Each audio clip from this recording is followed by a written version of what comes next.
This past weekend in college football, there were a couple of calls by the officials that were honestly mind-boggling. In the Pitt-Wake Forest game, Pitt's quarterback clearly ran past the first down marker, but because he started his slide a half yard before the first down marker, he was ruled down. While it was a controversial spot, Pitt had to punt the ball and eventually lost by way of a game-winning touchdown to Wake Forest. Pitt fans were fuming. Yes, technically on paper that was the correct call, but in my opinion it is a very stupid rule as he clearly was going to get the first down and he did ultimately land past the first down marker. It also didn't help Pitt fans that a couple of hours later, Jordan Travis clearly started his slide about 2.5 yards before the first down marker, but they'd end up giving him the first down. I don't know which side you fall on, but in my opinion, I think it's a ridiculously stupid rule, and some could argue that Pitt got absolutely hosed. Then again, Pitt's own Kenny Pickett is partially to blame for this rule. In the Arizona State game, there was a questionable pass interference call that ended up hurting the Sun Devils, and then in the Houston, Texas game, the refs clearly misspotted a ball at a crucial point in the game, and then after Houston didn't get it on fourth down, fans were fuming over that. While all three of those calls were definitely bad, the worst call by far was in the Iowa-Minnesota game. Going into yesterday's Big Town showdown between Iowa and Minnesota, the Hawkeyes had a 6-1 record, were ranked number 24 in the country, and were hoping to keep themselves alive in the Big Ten West race. Former Michigan transfer Cade McNamara suffered an injury a few weeks ago, so Deacon Hill had taken over at quarterback. To be honest, Iowa football has become a complete meme, as their offense is so horrifically bad that it is one of the major talking points in college football, and many are now tuning into Iowa football to watch just how bad they are. This really isn't anything new though, as Spencer Petras was probably the most meme quarterback over the last 2 years in college football, and the Hawkeyes have never been known for having a high-octane offense. The game finished in typical Big Ten fashion, but as the Hawkeyes were down 12-10 with just over a minute to go in the game, they were to get one more chance to win, and they're going to put the ball in the hands of their best player.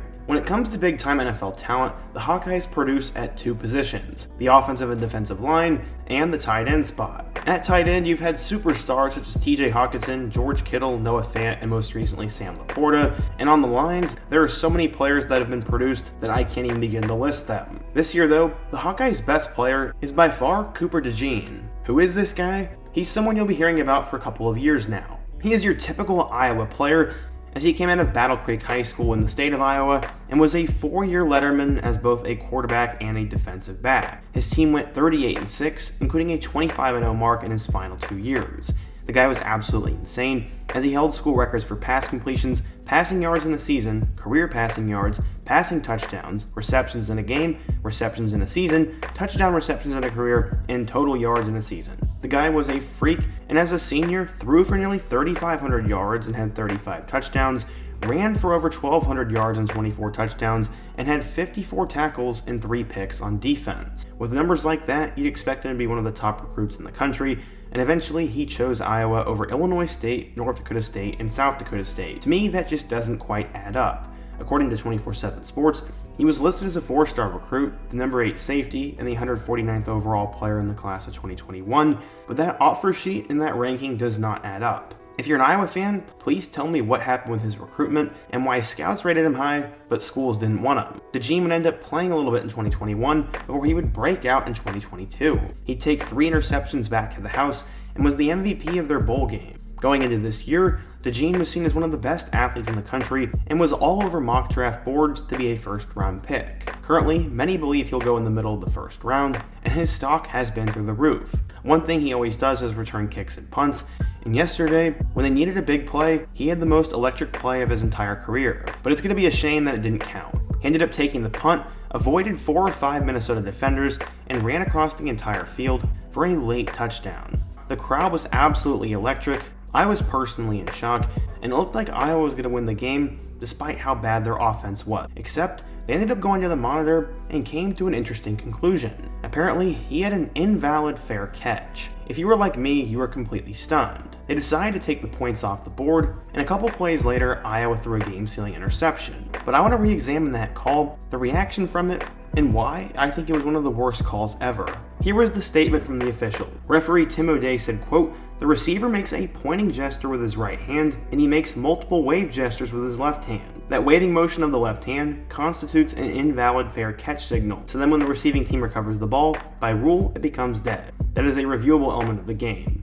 We let the play run out, and we went to review. Review shows with indisputable video evidence that there was waving motion with the left hand, and that's when these rules are applied. I promise you, I am not an Iowa homer. Apparently, the fair catch was so unbelievably obvious on the field that the refs on the field didn't point it out, and the replay crew in the studio decided to make the call. This is unbelievably annoying. A lot of reviews have gotten ridiculous in college football. And instead of just in-game decisions by the referees who were actually on the field, we're always wasting a ton of time and sending film to studios across the country so they can nitpick and find every fine detail in the play. While there are definitely plays that need to be reviewed, it has gotten way out of hand. You can probably find something illegal or something flag-worthy in every play if you send it to the replay center, and honestly, it's ruining the game. If it wasn't clear to the ref that was standing just a few feet away that it was illegal, then in my opinion, it's too nitpicky and doesn't need to be changed. But let's give the review crew the benefit of the doubt. Looking back at the film, it should be pretty clear and obvious that he was waiting for a fair catch, right? Well, I'll let you be the judge of that.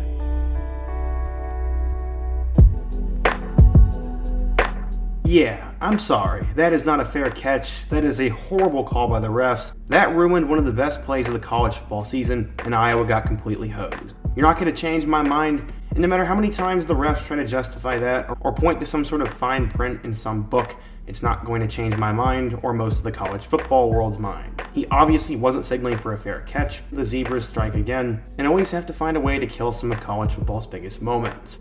I know sometimes fans and critics use different angles or different videos to try to justify their position, but based on that clip, I'm not quite sure how you can get a fair catch signal out of that. At the absolute max, it is a gray area. And even with the smallest gray area of all time, it wasn't even called by the official on the field, and it was changed by the replay booth. I can't even begin to understand how there was enough there to change that call. And to make things even worse for Iowa fans, Wisconsin found a way to beat Illinois, so their path to winning the West is now possible again.